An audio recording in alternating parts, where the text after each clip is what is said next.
Also, how late were you up last night playing Metal Gear or playing Devil May Cry? You know what? I don't have to answer that. It's true you don't, and I love you anyway.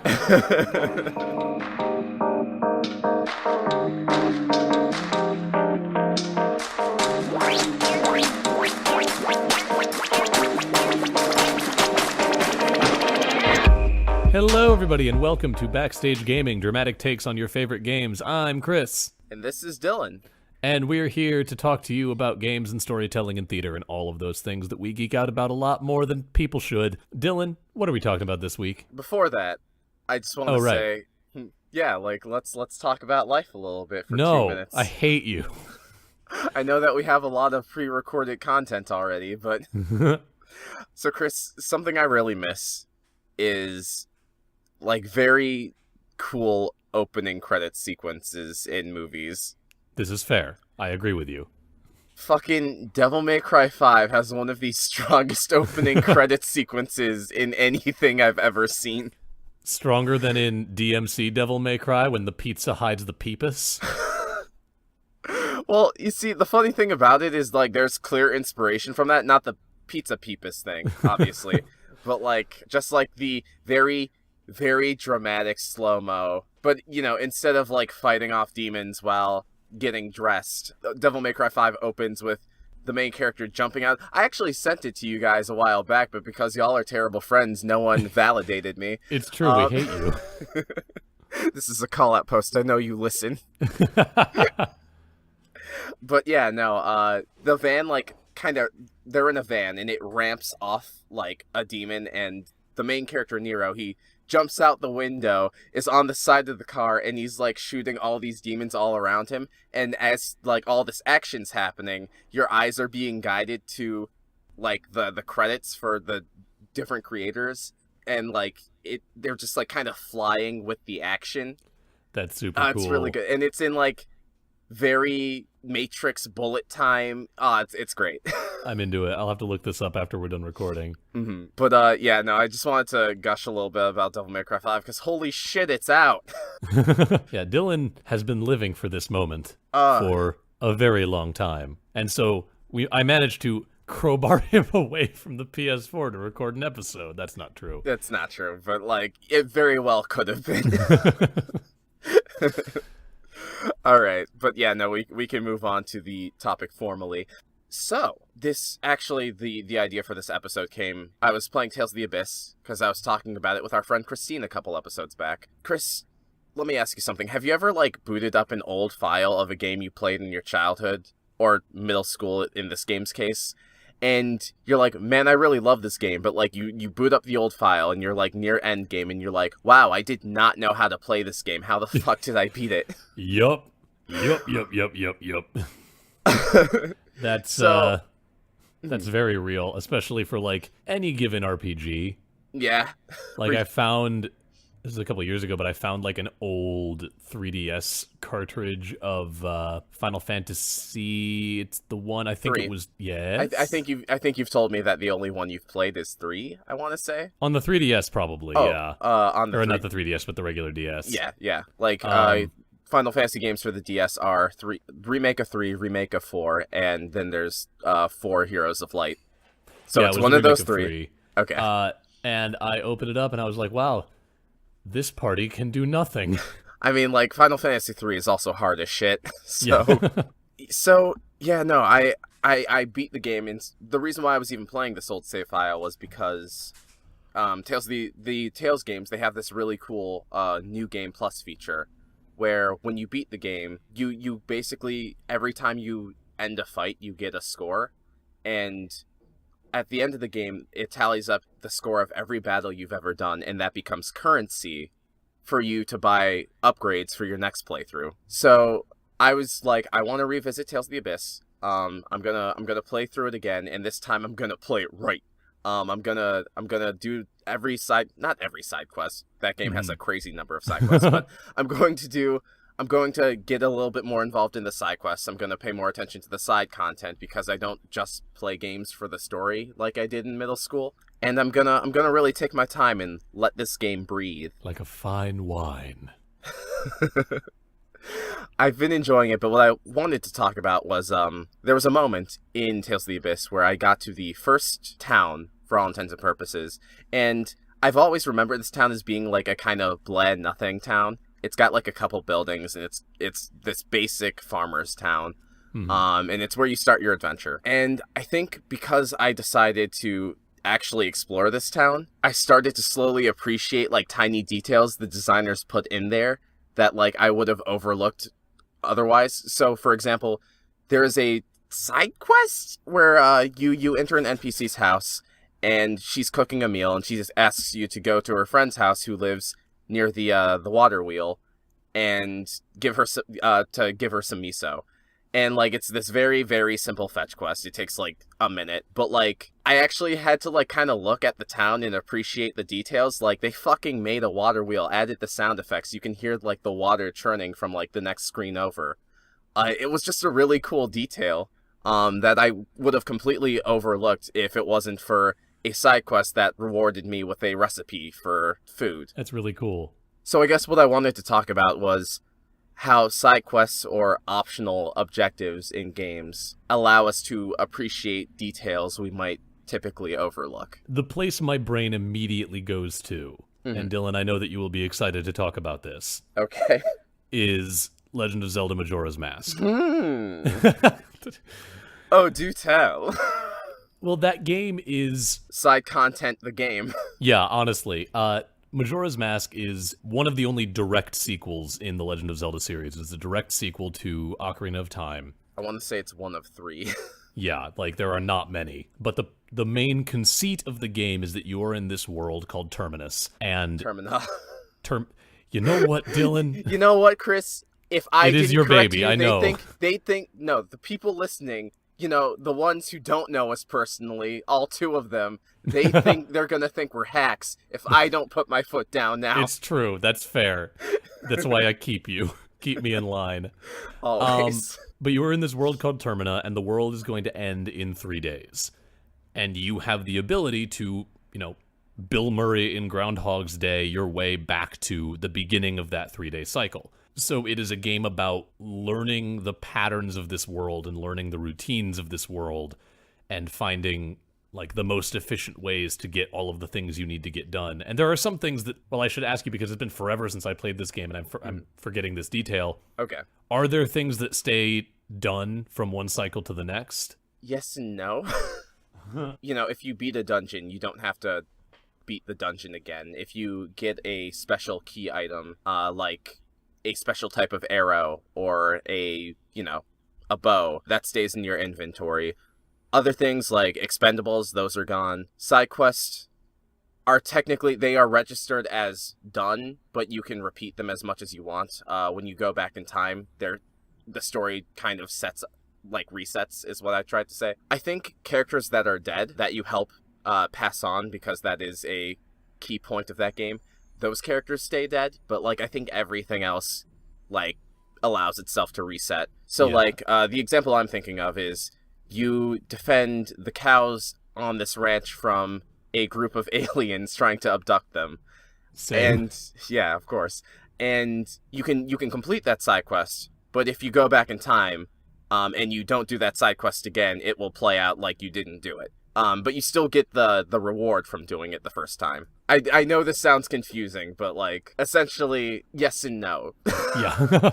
But what I love about Majora's Mask is it is a game, if you're trying to figure out, like, what the sort of emotional core of its story is it is a story about this world and these people that you, like, see living the same 3 days of their lives over and over again as you try to save them. And, like, it's about learning what's going on to the point that you can do, like, that bit in Groundhog's Day where he knows exactly what's going to happen at every moment so he can, like, plan out his perfect actions to, like, get what he wants at any given time. I will admit I have not played that game in long enough that a lot of the specifics of, like, what is side content and what is not has escaped me. Yeah, it's very muddy, because there's a lot of stuff that feels like it would be side content that's actually mandatory. Yeah, it's the kind of game where, because it's all about this world, and because it's all about learning the ins and outs of these people's lives, all of the side content that you can do helps to, like, create a clearer image of like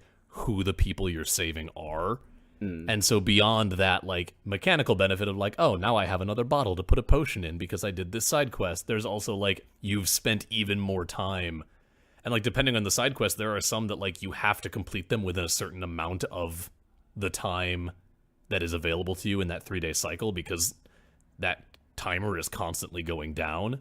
Yeah. There are some that like you might have to take several different cycles worth of tries on before you get it right. And like, I think it's very cool the way that that game incentivizes you to like really spend time in the world and really learn about, you know, at the end of the day, it's this person is programmed to be in this place at this time, but like it feels like you're learning about these people's routines, and that's a very cool thing that is built into the DNA of that game. Yeah. Not the coolest thing about Majora's Mask, but I think it's important to note that one of the cooler things about Majora's Mask is that it is based on one side quest in Ocarina of Time. Ocarina of Time... I forgot about that. Yeah.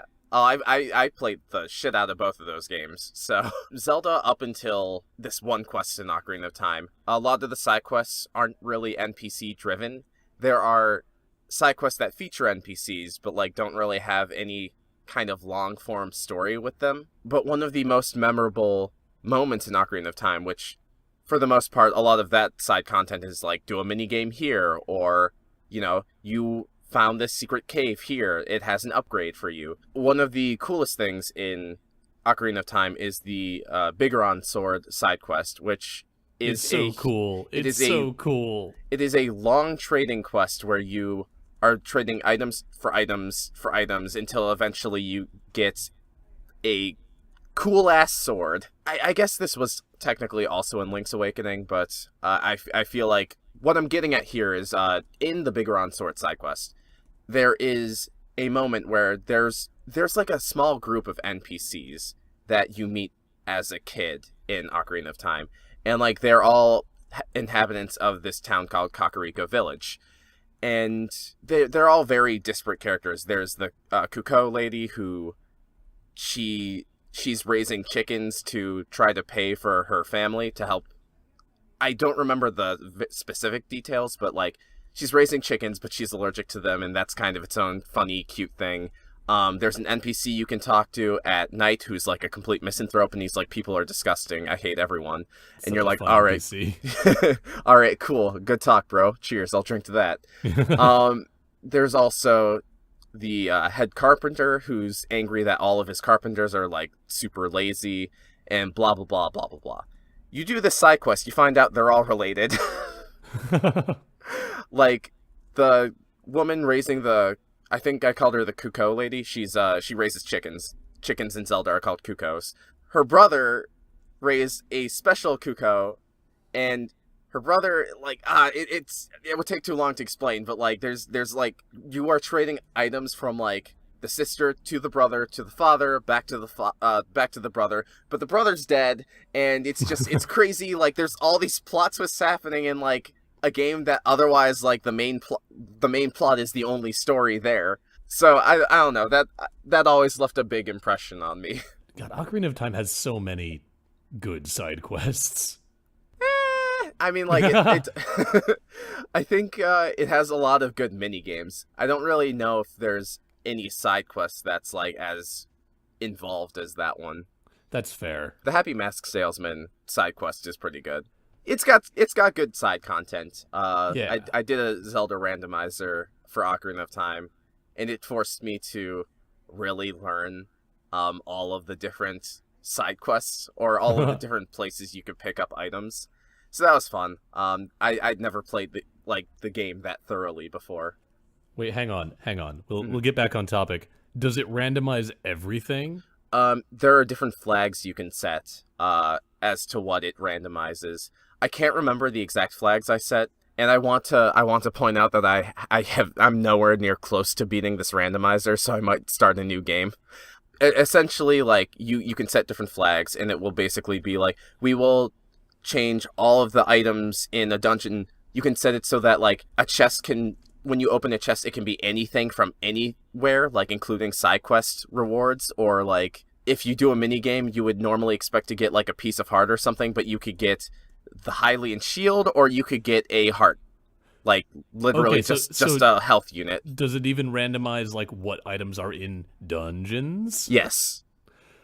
So that hurts my brain. Yeah, so, me, an idiot, I was like, yo, so there's a flag you can set for, like, essentially, like, the randomizer makes it so that you don't have to leave. Like, you can do the first dungeon entirely, and then the game goes out of control.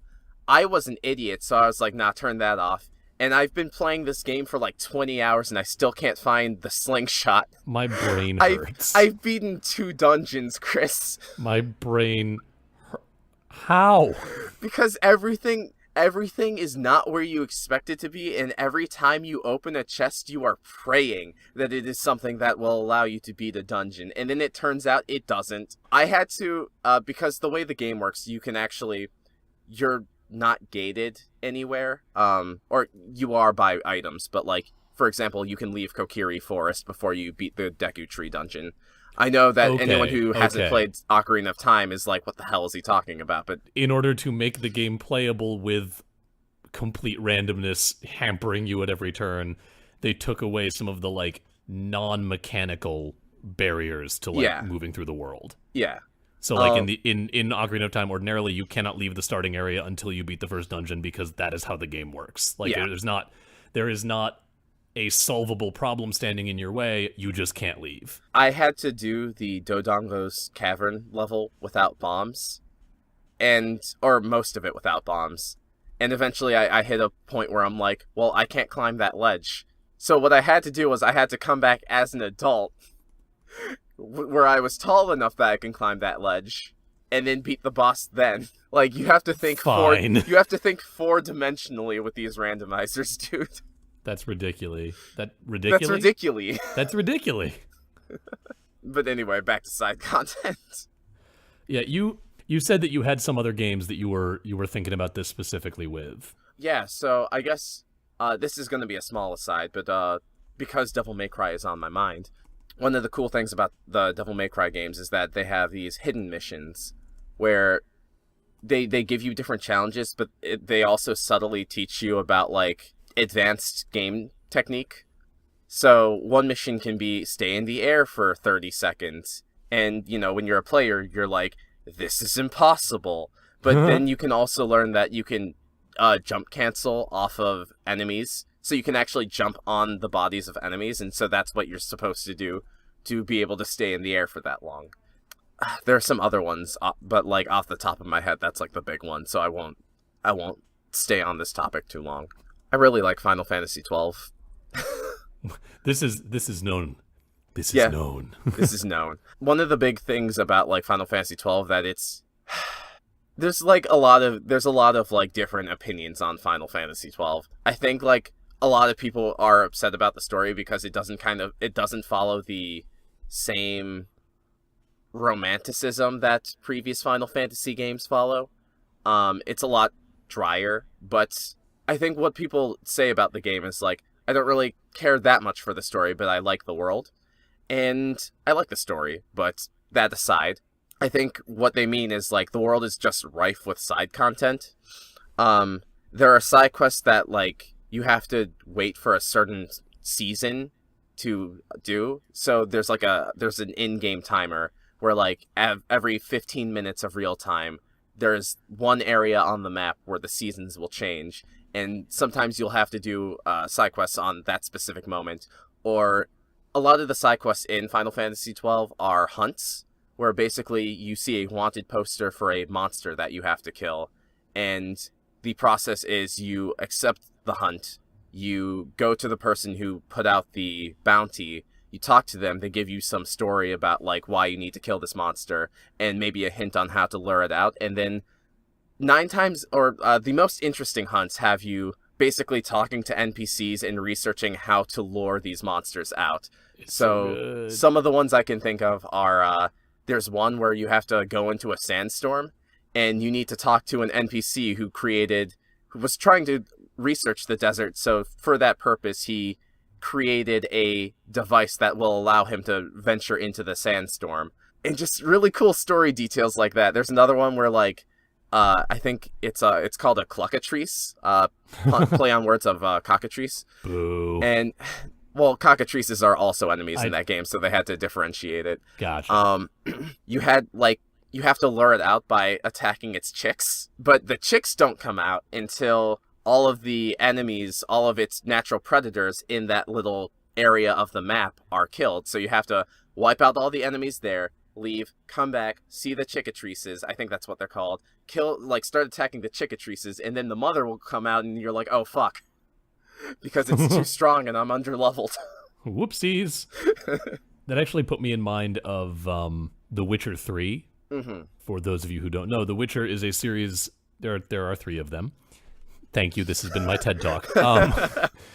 They're a series of games from the Polish game studio CD Projekt Red, based on a beloved series of Polish fantasy novels about the titular Witcher by Andrzej Sapkowski. In this universe, Witchers are essentially monster hunters. They are people who have undergone, like, intense training and, like, some degree of, like, magical and chemical enhancement to be perfect monster hunters for hire. The Witcher 3, I have not played all the way through. I played a bunch of it back when I had access to a PS4 when I lived with my good friend Dylan. Hey.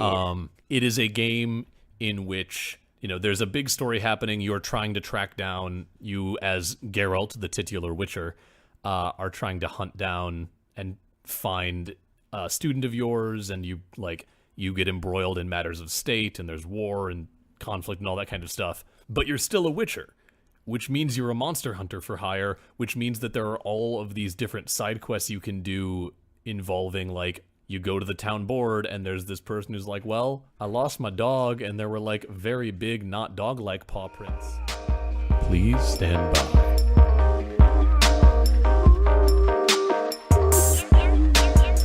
Thank you for standing by. Yeah, in the midst of recording, the world happened, and I had to step away for a little bit, and we kind of lost the thread. We'll finish out as strong as we can, but yeah, this might be a shorter this will be a little episode. Bit of a short episode because we both got, like, very angry at the way that people treat other people for a little bit. So yeah, be kind. Please. I was talking about The Witcher, and I was talking about how the monster hunting in The Witcher is very cool because it's not just like, here is a creature that you need to kill. Like, every time that you get a quest to hunt down a monster, it plays out almost like a little detective case where, like, Geralt goes out and has to, like, maybe he has to ask around and talk to villagers who have seen whatever the creature is, or maybe he has to go to, like, the scene of a crime and sort of, like, you know, Batman his way through the evidence. And, like, they managed to build what feels like a chapter of a short mystery story into every monster hunt. And, like, it doesn't do a ton for, like, the overarching plot, but it does a lot for, like, you getting to see Geralt doing the thing that he does and being this monster hunter, which really helps to inform the fantasy of that game and how you as the player think about what you're doing. And The Witcher 3 is really cool. It's a very cool game. I dig it. I don't want to just wrap it there, but I lost whatever train of thought I had. That's fair. This is a short one. We'll wrap it. It'll be fine. We'll do next week. If you're down, Dylan, I think we should take another trip back to the writer's room and do...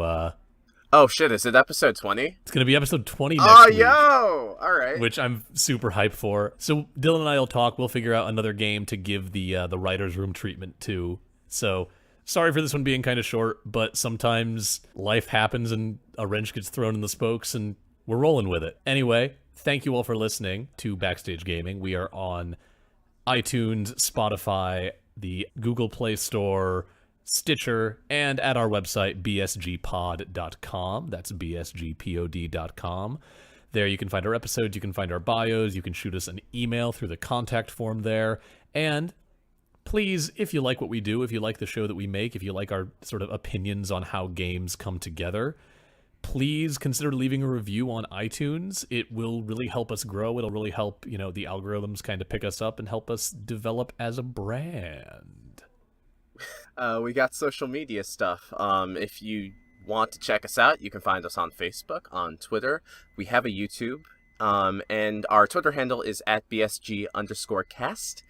And if you like the stuff we talk about, you can talk about us by using the hashtag BSGpod. Also, if you like the artwork we have, our lovely, lovely friend Brendan French did that for us. You can check out his Squarespace at brendanfrench.squarespace.com. That is BRENNEN-French.squarespace.com. And you can also check him out on Instagram at Instagram/BrendanFrenchArts. That's BRENNENFRENCHARTS. You can also please go check out our friend BioQuery. He is the musician behind our theme song, Dot Sound Radio Volume 1, Instrumentality. He's also got a lot of tracks that he's been doing production work on. He's got a new EP out called Posthuman Angst that is just the slap. It's so good. It's just a slap. It's just a slap, and that is on Spotify. You can also find him at his SoundCloud, which is soundcloud.com/BioQuery. That's soundcloud.com/BIOQUERY. One more time, we're going to plug for this event.